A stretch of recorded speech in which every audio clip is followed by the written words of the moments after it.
What's it like seeing your course on television? That's very exciting. It's very different. We're not used to that at my golf course. It's a members course and entirely for members mainly. So it's very unusual for us. This is some kind of courtyard. So this is the greenkeeper facilities, which is a little bit bigger and different with a big tent for the tournament this week. But on an everyday basis, we are located here. Yeah. Wow, it's nice. Is this like a traditional Danish farm? Yeah, a bit old style, but very traditional. Yeah. Looks nice, doesn't it? It does look nice, yeah. It gives a nice ambience, nice place to start the work. And we're fortunate with good weather this week as well, so it makes it even nicer. Yeah, under the shade tree. Exactly. So I've been here in the winter, and I was surprised when we went to the third green in the winter. I went on the Tour de Fungus, and I didn't see so much snow mold. That's very good.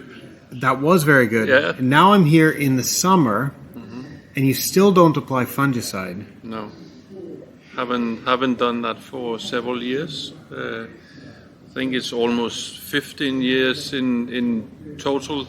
A little bit on and off. We had there's quite strict rules in Denmark, and we had a 3-year period within those 15 years where we could use very little. So that was one application of herbicide each year in those 3 years, and one application of fungicide each year in those 3 years. Except from that, nothing in the last 15 years.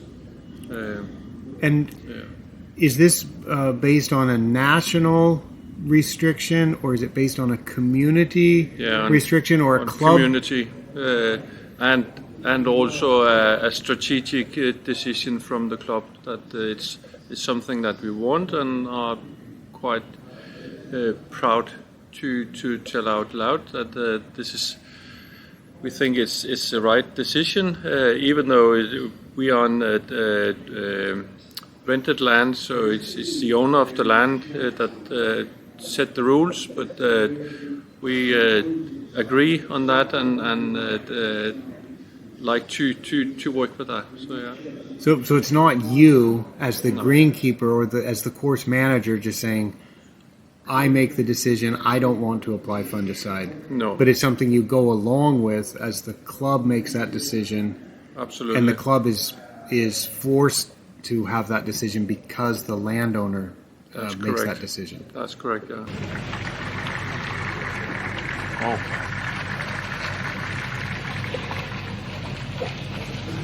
"27 holes, but it's an 18-hole golf tournament." Yeah. So it's a composite course? Yeah, that's correct. But mainly because it's a fairly short course. So for the pros, we want to extend it a little bit and play it longer. So we're on the par 3 hole now, not being played this week, and we have taken out a short par 4 and added 2 par 5 instead. That is actually playing as a par 4 now. So they are getting tested this week, and struggling with one of them. It was one of the par 4s was actually playing almost as a par 6 yesterday, which is nice. So you mean the average score was above 5? Yeah. Ouch.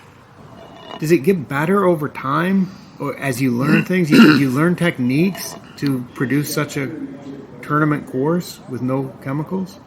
It's a constant learning, I think, but without the pesticide, I think it's a little bit you're forced to find new solutions, and you're forced to do better greenkeeping, so to say. You don't have that tool in the box where you can go out and save it if you get disease. You need to be alert and try and find the best management so you can be in the best possible position not to get it. So it's a little bit different thinking. but for a greenkeeper, I think it's more fun. It can also be more stressful, but it's definitely a bigger greenkeeper challenge for me, at least. What would you say what are the three main things that you try to do to keep the greens as good as possible, knowing you can't apply fungicides? So, well, it's basic greenkeeping for me. It's fairly low input, not overfeeding, making the grass lazy, if you could say so. The construction is quite important, so you have the right drainage and control your thatch layer and stuff like that. And then I would say one thing we have learned more and more is the correct timing of thing. So the correct timing of what you're doing and when you're doing it seems to be fairly important. And probably one more thing is trying to keep the grass as dry as possible at all time on the leaf. So we work more and more with the weather station and leaf wetness sensor, and trying to figure out how many minutes of dew on the leaves is needed for different fungi to develop. And I think we're getting wiser. It takes quite a long to learn. It's not as fast as going out with a chemical, but so we need years to learn. But I think we can get there. You mentioned basic greenkeeping or fundamental greenkeeping. Some people have asked me, well, if you're not applying pesticides, are you applying other products or amino acids or special products to control the pests? So are you applying special things, or are you doing basic greenkeeping? Could you talk about some of the products you apply? Yeah, it's mainly just basic fertilizer, very basic, and then a little bit of wetting agent. Sometimes some seaweed if the grass is in stressed condition, but except from that, nothing. And I think that's very often what we face is kind of a product-based approach, saying if we don't have the pesticide, what product can we use else? But I don't see it that way. We need to look at it more. So if we didn't have medicine and could cure some disease, then we will need to maybe look at how are we eating, what type of food are we eating, do we exercise a little bit, and try and stay healthy and try and avoid getting sick. So I try and approach it the same way with the grass, So how much? and not finding a substitute to chemicals that will do the same job, because I don't think we can. So how much nitrogen would you apply in a typical year, and what would the nitrogen sources be? So mainly ammonium sulfate, mainly, and it varies from about 30 kilo N per hectare up till about 70. It depends of the construction if it's more sand-based or a bit more organic in the greens. So now, specific talking greens, we have a different. It's built over many years. The 27 holes, so they're not constructed at the same time and not with the same material, which make it a bit more exciting, so to say. But so some of them have a much higher CC number, and some holes hold it back better, and some needs a bit more food. Granular or liquid application? Mix.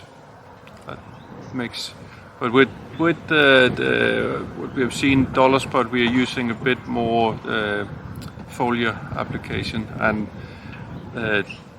fewer amounts but more frequent, or lower amount. And how about potassium? Not as much as we used to. Never in the autumn, mainly in the spring. And no phosphorus on greens, nothing. So that really is basic greenkeeping. It is. And how about mowing heights? Yeah, the usual mowing heights on greens are 4.5, and wintertime closer to 5. And then I would say we slow them down in the autumn, and for the last, say, 1.5 months with real grow, we mainly roll, very, very few cuts. So we try and slow them down as much as possible.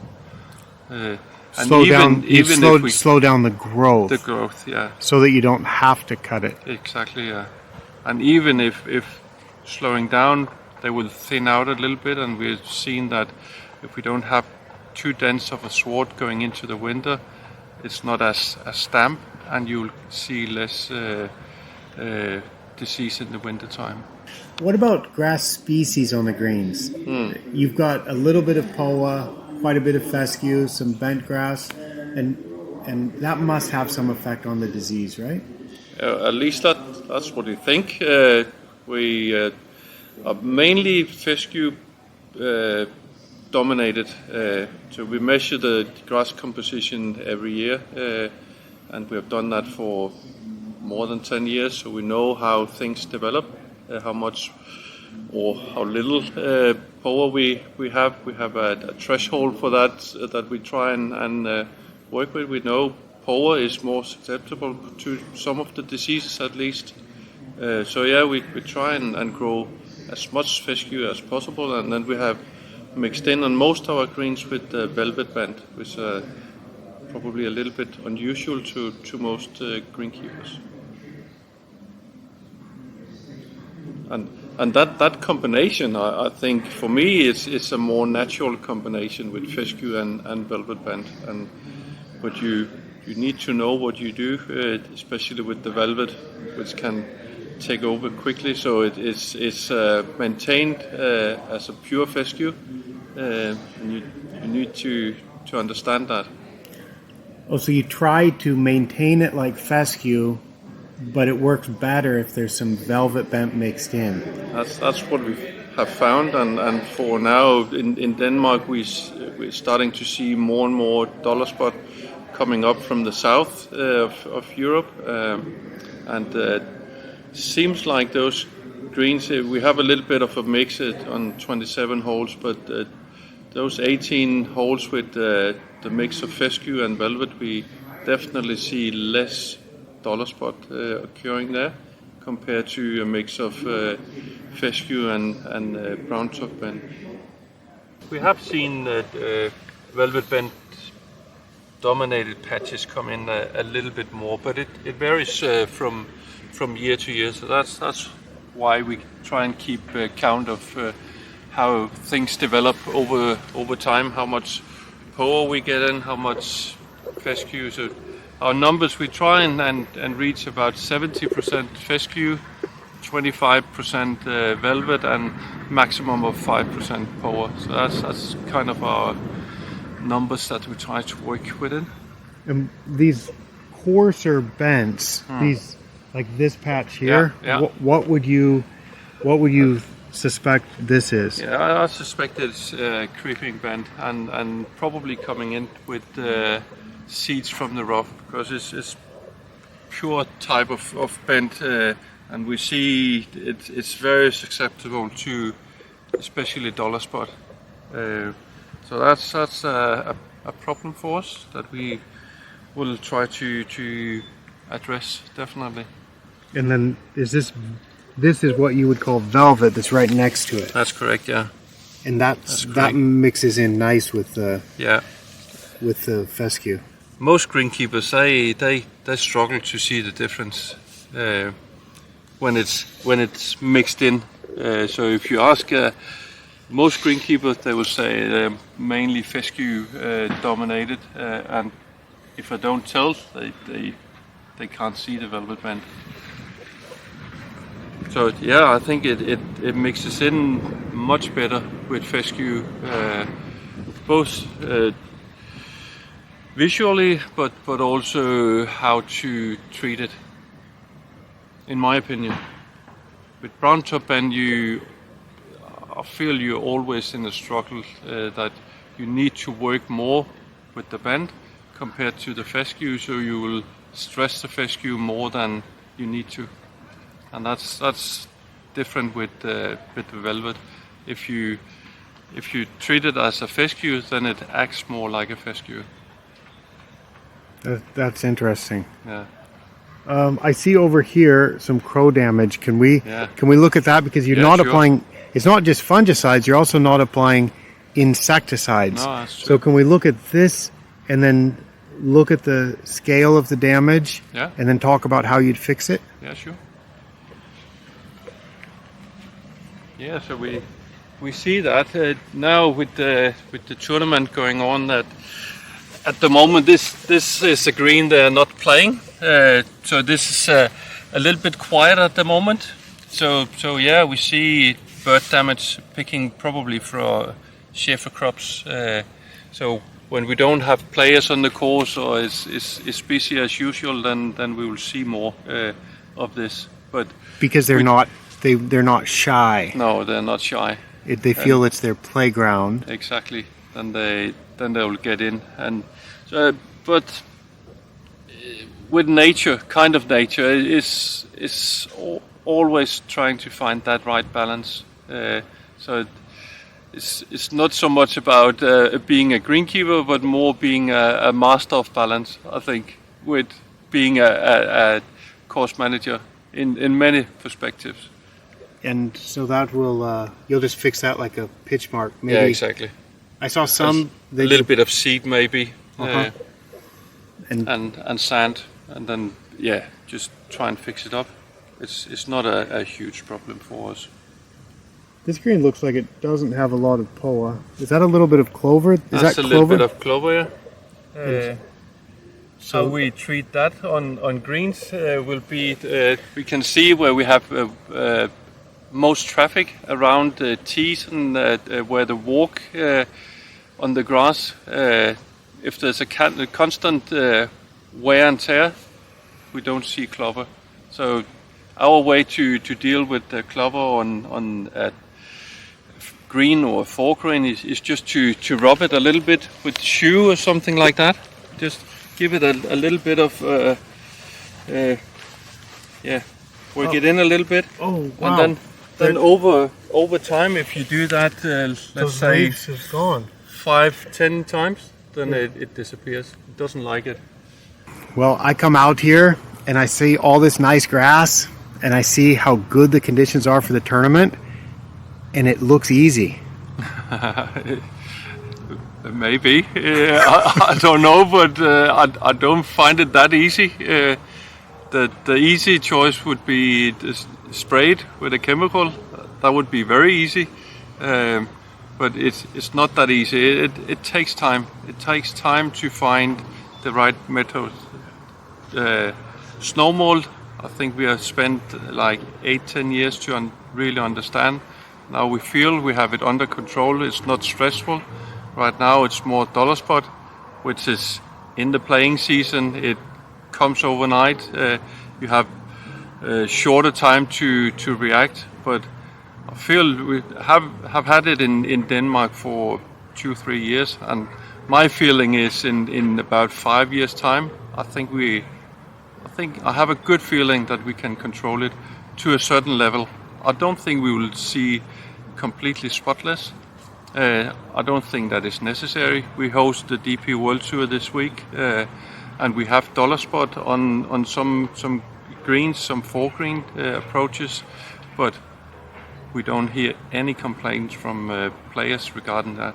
So we can still produce good quality greens and playing conditions, even though we have a little bit of disease. We have clover, we have a little bit of everything, but maybe zero of everything is maybe not the future, in my opinion. Can be elsewhere, but I think for most clubs it doesn't need to be that way.